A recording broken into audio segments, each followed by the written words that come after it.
줄기세포 뭐 해가지고 기계 없이 잘 들을 수 있는 기술이 나왔으면 좋겠고 왜냐하면 저도 자연 소리 한번 들어보고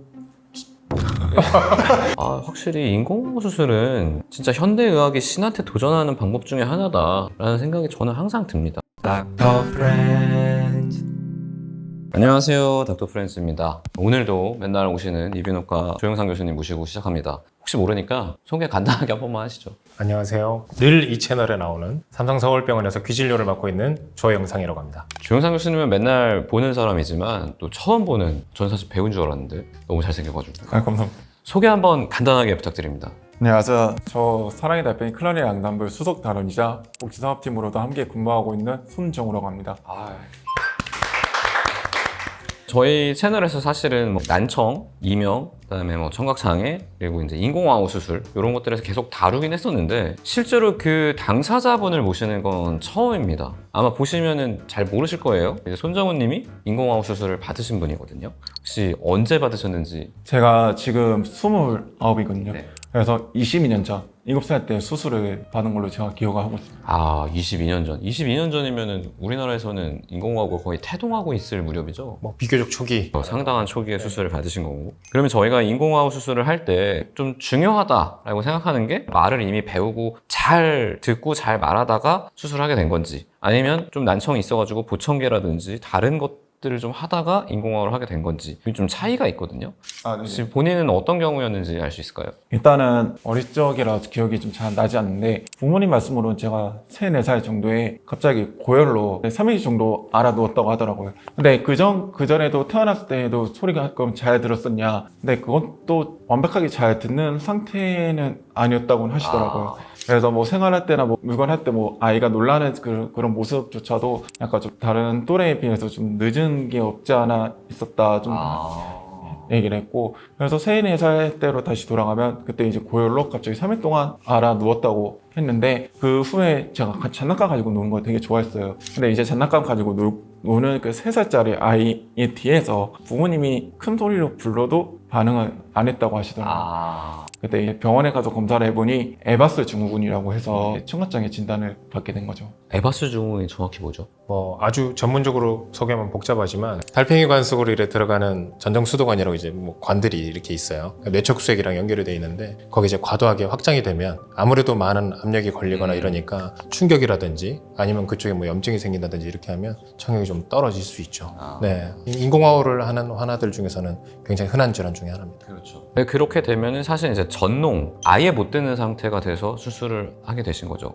근데 아예 못 듣는 건 아니었었고 어느 정도 청력은 남아 있었다고 잔청이 있으셨어요. 그래서 그때 기거리형 보청기를 하고 계속 그 언어 재활을 매일매일 다니면서 계속 했는데 이제 말씀하신 것처럼 제가 그 컨디션에 따라 너무 청력 차이가 너무 심했고 검사할 때마다 이제 보청기로도 소리를 들 수가 없으니까 그때 이제 인공화호 수술을 제안을 받았다고 하시더라고요. 그럼 3살 때부터 7살 때까지는 보청기로 어느 정도 재활을 하셨던 거고. 근데 사실 저는 이제 대학병원에서 일했던 게 10년이 넘었거든요. 근데 그때 이제 제가 인공화호 환우회를 갔을 때는 이렇게 정우님처럼 발음이 좋다? 이런 친구들이 좀 적었던 것 같거든요. 되게 언어 재활이나 이런 거를 열심히 하시고 매핑도 되게 자기한테 맞춰가지고 열심히 하신 것 같아요. 본인이 느끼시기에는 나는 이 정도면 잘 듣는 것 같다 이런 느낌이 있으신가요? 일단 어렸을 때는 그런 느낌을 잘 몰랐어요. 그러니까 제가 말하는 게 저희 부모님 말씀 들어보면 어렸을 때는 이제 제가 많이 어눌했고 듣는 것도 좀 늦은 감이 없지 않아 있었고, 그래서 저희 어머니가 매일매일 뭐 동화책 읽거나 언어 재활을 계속, 그때 차도 없었어서 지하철로 왔다 갔다 해주시고 그러면서 집에서도 계속 동화책 읽게 하시고 뭐 이렇게 받아쓰기도 하고 막 하다 보니까, 그래서 초등학교 입학할 때쯤에는 좀 어느 정도 대화가 됐다고 하시더라고요.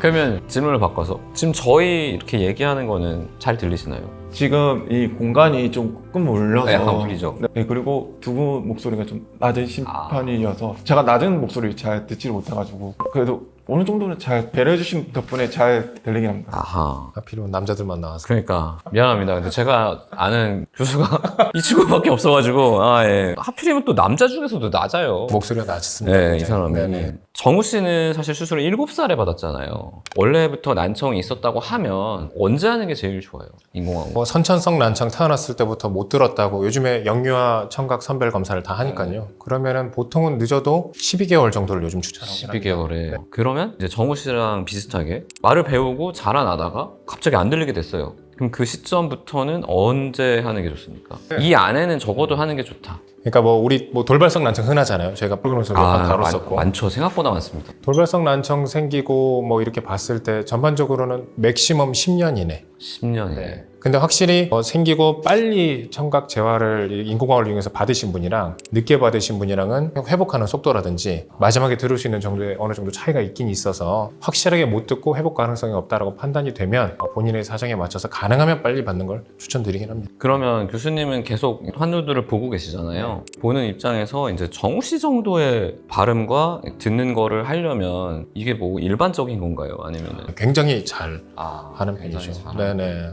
정우 씨 연주하는 것도 제가 몇 번 저는 봤지만 굉장히 말도 지금 잘하는 편이에요. 그쵸, 사실. 근데 아마도 원래 잔청도 있었고 처음부터 아예 못 듣지 않았기 때문에 선천적으로 못 들었던 환우들에 비해서는 훨씬 더 유리하지 않았을까. 그리고 어머님이 또 노력을 많이 하셨잖아요. 본인도 노력을 많이 했고 그게 굉장히 중요하거든요. 그걸 또 열심히 하셨기 때문에 지금처럼 좋은 결과가 있었던 것 같습니다. 그러면 다시 정우 씨한테 질문할 텐데 제가 배울 때는 인공화호를 하면 원래 청력이 듣는 거랑 좀 다르다고 배웠었거든요. 네네. 제가 이렇게 말을 하면은 그 말소리가 들리는 게 좀 어떤 식으로 들리나요?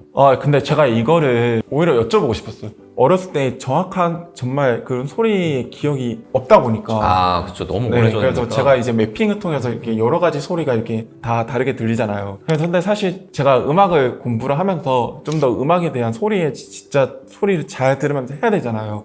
그래서 최대한 가깝게 맞추려고 저희 매핑을 이렇게 막 이렇게 하다 보는데 거기에서 이제 선생님들의 이 소리가 좋다 안 좋다 계속 외워가면서 네 그런 느낌으로 했는데 이게 진짜 제가 듣는 소리가 진짜인 건지 아니면 이게 인공화호에서 그냥 오랫동안 들으면서 그냥 나만의 소리로만 외워진 건지 이게 좀 궁금하더라고요. 그거는 그렇겠구나. 이론적으로는 어떻습니까? 이론적으로는 약간 기계음처럼 들린다고 봐요. 저도 그냥 명확하게. 그렇게만 들었거든요. 근데 네네. 기계음이 어떤 걸 말하는 거예요? 인공화호에 굉장히 잘 적응하신 분들은 저한테 어떻게 말하냐면 커튼 한 두세 개 뒤에서 말하는 것처럼 들린다 라고 하시는 분들이 비교적 잘 적응하신 분들이고 나머지 분들은 약간 마찰음처럼 소리가 약간 깨져서 들리고 저희는 왜 소리의 높낮이나 이런 것들이 이렇게 왔다 갔다 하잖아요. 그런 것들이 없이 조금 평범하게 그냥 편편하게 들리는 편이죠. 근데 말 나온 김에 여쭤보면은 음악을 그 중에서도 클라리넷을 하고 계시잖아요. 네네네. 제가 배울 때는 인공화호 수술을 받고 음악을 하는 게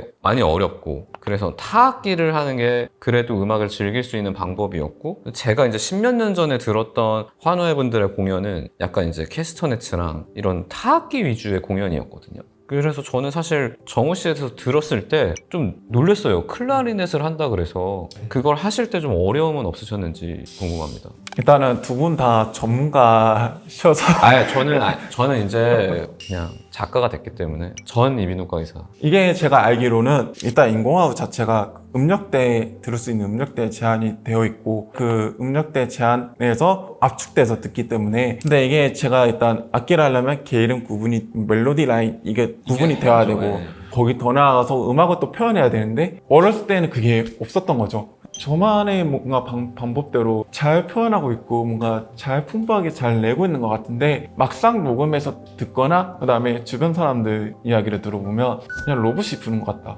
그런 평을 들을 때가 있어요? 네, 그게 어렸을 때 되게 많이 들었었는데 이런 부분에서 제가 이제 더 이렇게 하려고 해도 한계가 있으니까 그래도 매핑을 좀 해보고 이게 또 한계가 또 있으니까 주변 사람들이 이 소리가 좋다 그러면 그거를 좀 더 이제 계속 외운 거죠. 사실 아까 연주하는 거 들었는데 되게 좋다는 생각이 들었거든요. 그래서 내가 배울 때랑 기계가 달라졌나 하고 사실 그때 여쭤본 거예요. 그때 22년 전에 하셨다고 하니까 그건 아니고 그래서 이거는 진짜 엄청난 노력이 있었구나라는 생각이 듭니다. 그러면 다시 질문을 그럼 이쪽으로 일반적인 경우는 아니죠. 정우 씨처럼 인공화호 수술을 받았는데 멜로디가 있는 음악을 할 수 있다. 혹시 정우 씨 말고 다른 사례를 직접 보신 적이 있어요? 네, 다른 한우들이 뭐 이렇게 음악 연주를 하거나 어. 노래를 부르거나 이런 걸 본 적은 있는데 사실 선천성 난청 가지고 있던 환아들이 인공호흡 했을 때는 사실 좀 많이 어렵긴 합니다. 보통 음악에 여러 요소가 있잖아요. 하악기는 리듬이고, 그쵸, 리듬. 그 다음에 우리 피치라고 하는 음의 높낮이, 그 다음 팀버라고 하는 음색, 멜로디를 포함을 해서 음악적인 요소들 중에 리듬은 정상 성인의 거의 한 8, 90% 건청인들의 그 정도까지는 되는데 이제 멜로디나 음색 이걸 굉장히 힘들어하죠. 음색이라고 하면 악기를 구분하는 거거든요. 뭐 바이올린 소리냐, 이 클라리넷 소리냐 그걸 구분하는 건데 그걸 굉장히 힘들어 하더라고요. 잔청이 있었지만 그럼에도 불구하고 극복을 해냈다는 거는 노력이 있으면 뭐 지금처럼 정우 씨처럼 좀 외워서 한다든지 아니면 이렇게 계속 듣다 보면 어느 정도는 그래도 올라오긴 올라오지만 대단한 겁니다. 근데 진짜 들으면서 그냥 대단하다는 생각이 들었어요. 이거 피드백을 외우고 매핑도 계속하고 본인이 계속 엄청난 노력을 했다는 생각이 드는데 사실 우리가 뭐 노력만 했다 그러면 구독자님들은 모를 거 아니에요. 그래서 한번 연주를 듣고 이어나가 보도록 하겠습니다.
사실 연주가 모르고 들으면은 그냥 연주를 하시는구나, 우리가 지금 생음악을 듣고 있구나 이런 생각만 들지 연주자의 어떤 사연이나 이런 건 전혀 모를 것 같아요. 저한테는 그게 진짜 극찬. 네. 일단 제가 클라리넷을 배우게 된 계기가 저희 사랑의 달팽이 이제 클라리넷 앙상블이 있어요. 근데 그 클라리넷 앙상블이 세계 최초로 청각장애를 가진 유소년 친구들이 모여서 악기를 배우고 연주하는 연주단인데 제가 이거를 이제 학창 시절 어릴 때 소통이 잘 되지가 않다 보니까 친구들한테 좀 공감대가 형성이 어려워서 좀 나돌림 당하고 좀 혼자 있었던 경우가 많았거든요. 저희 엄마가 친구를 좀 같이 이렇게 잘 해서 이렇게 했으면 좋겠다 싶어가지고 이렇게 주변에 알아보다가 저희 사랑의 달팽이 클라리넷 앙상블을 알게 된 거죠. 그래서 여기서 이제 들어가서 4학년 때부터 배우게 됐는데 저희가 이 클라리넷을 배우는 이유가 이 악기의 음색이 사람의 목소리와 가장 유사한 악기이기도 하고요. 음역대도 되게 다양해서 여러 가지 소리를 들어볼 수 있는 거에 재활이 좀 되기도 하고 그 다음에 이제 바람이 부는 거나 혀를 쓰는 거 소리가 들리지 않으면 이제 발음이나 혀를 쓰는 게 좀 어렵잖아요. 그래서 악기를 통해서 이제 발음 구분하는 게 좀 재활에 도움이 되다 보니까 저희가 이제 클라리넷 앙상블을 창단해서 이제 연주를 하게 되는 거죠. 왜 클라리넷인가? 라고 생각을 했었는데 이런 것도 있었네요. 저도 처음 알았네요. 아니 나는 몰라도 되지만 여기는 반성해야겠네. 아, 저거라네. 어. 네. 그러면은 사랑의 달팽이 이 클라리넷 앙상블이 세계 최초라고 했잖아요. 네. 그럼 공연을 좀 여기저기 초청을 많이 받으시나요? 일단은 올해 11월 22일에 저희가 20회 정기 연주를 할 예정이에요. 어디서 해요? KBS 홀에서 합니다. 저희 1000석이 넘는 큰 규모에서 연주를 할 거예요. 이렇게 해서 홍보 한번 하고 해야겠네요. 11월 22일.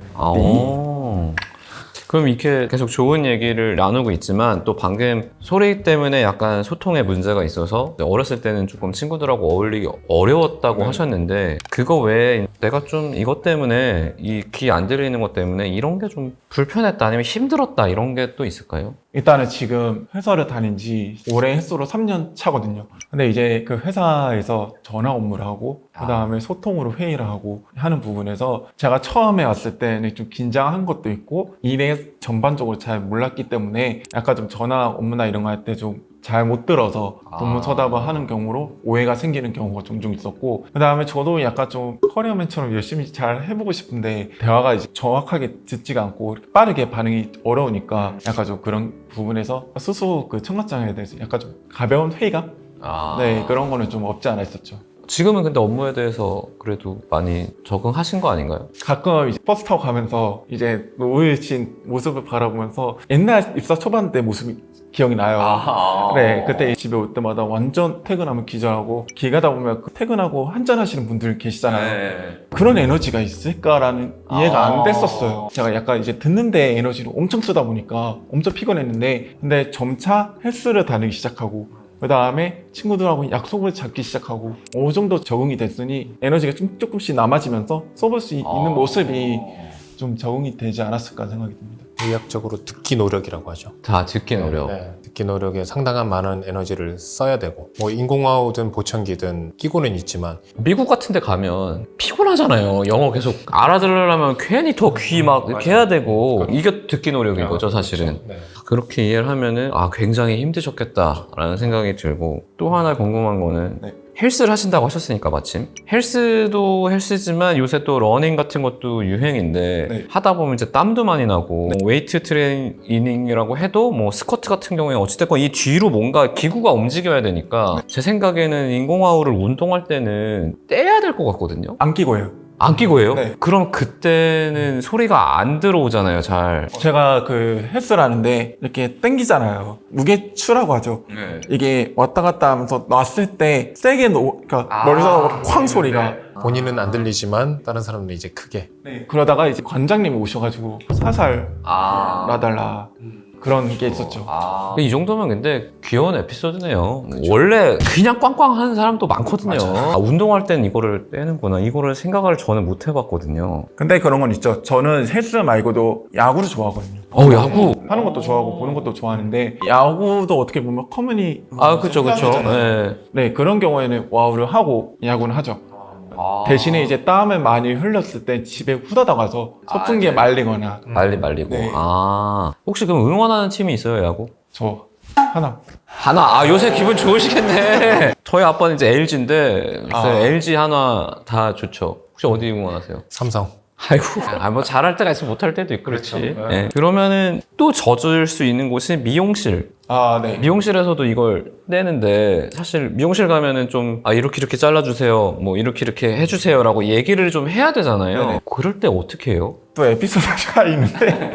에피소드가 있군요. 네, 많습니다. 일단은 제가 지금 쓰고 있는 와우가 귀걸이형이에요. 네. 근데 그 예전 에비사가 박스형이래가지고 제가 그때 이제 속옷에 주머니를 달아서 박스를 귀에 놓고 난 목 뒤로 연결해야 하는 식으로 했었는데 그리고 그때 안경을 썼었어요.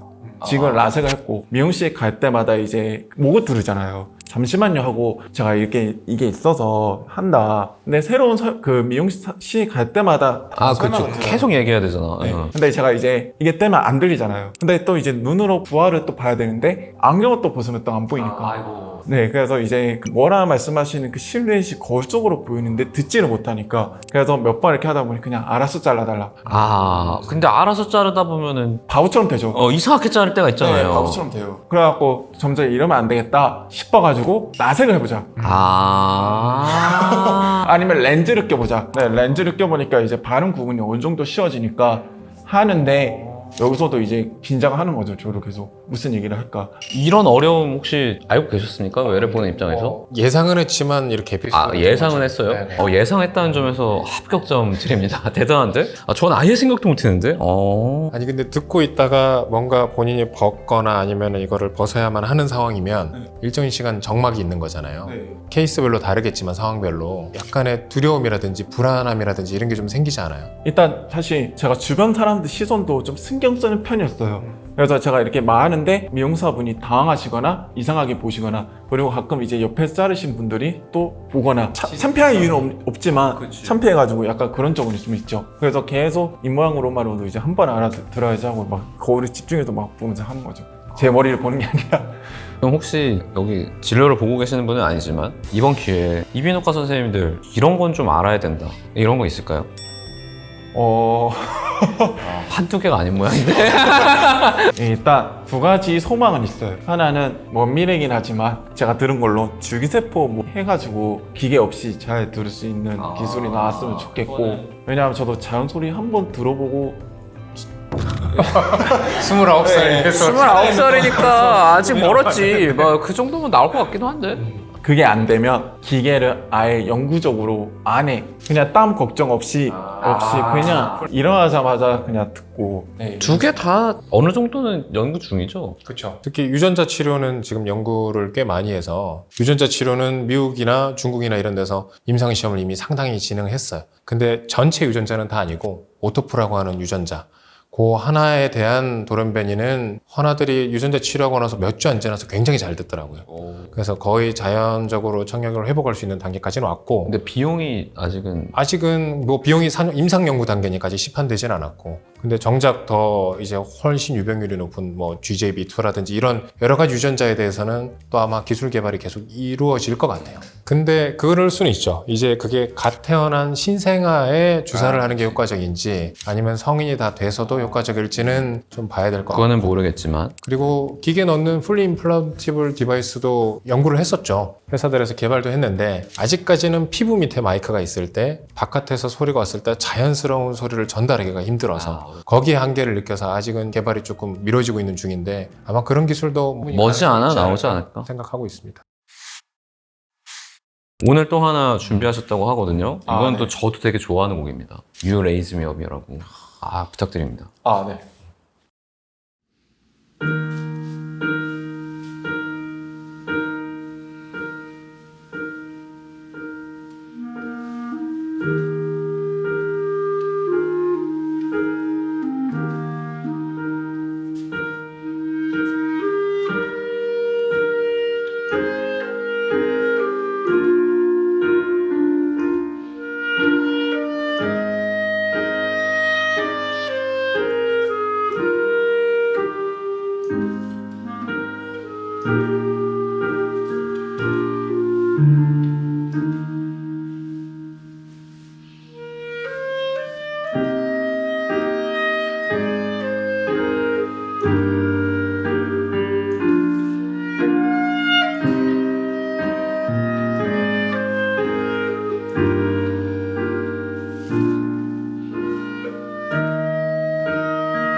아, 역시 연주 너무 좋았습니다. 아, 그렇죠. 진짜. 네, 훌륭한 연주 보여주신 손정우님한테 박수를. 이비인후과 교수로서 드릴 수 있는 말씀 한번. 손정우님 연주를 사실 전에도 한 2번 들었어요. 저희 학회에서 와서 연주하고 굉장히 감명 깊게 그 음악을 감상을 했었고 봤었는데 사실 뭐 본인의 노력이 엄청났었고 또 부모님의 노력이 있었기 때문에 아마 지금처럼 훌륭한 연주를 하지 않았나 생각이 들고요. 제가 뭐 시청자분들 혹은 구독자분들께 드리고 싶은 말씀은 우리 청각장애 가지고 계신 분들 많잖아요. 주변에 생각보다 많습니다. 보청기를 끼고 계시거나 인공호흡 끼고 계시는 분들이 많은데 뭐 보청기나 인공호흡 끼면 상당 부분 들을 수 있는 건 사실인데 이게 사실 똑같지는 않거든요. 그래서 특히 뭐 조용한 데서 둘이 대화하는 거는 뭐 어느 정도 충분히 가능하지만 여러 명이 있거나 식당이나 주변에 이렇게 소리가 울리는 공간 이런 공간에서 대화하기 굉장히 힘들고 그리고 말을 그냥 빨리 대충 뭉개서 빨리 이야기하면 그것도 알아듣기가 쉽지는 않거든요. 그래서 여러 가지 제약이 있는 것도 사실이기 때문에 주변에 이렇게 있으시다면 더 배려해주고 그리고 그분에 맞춰서 좀 더 대화를 할 수 있는 그런 요령들을 잘 습득하셔서 좀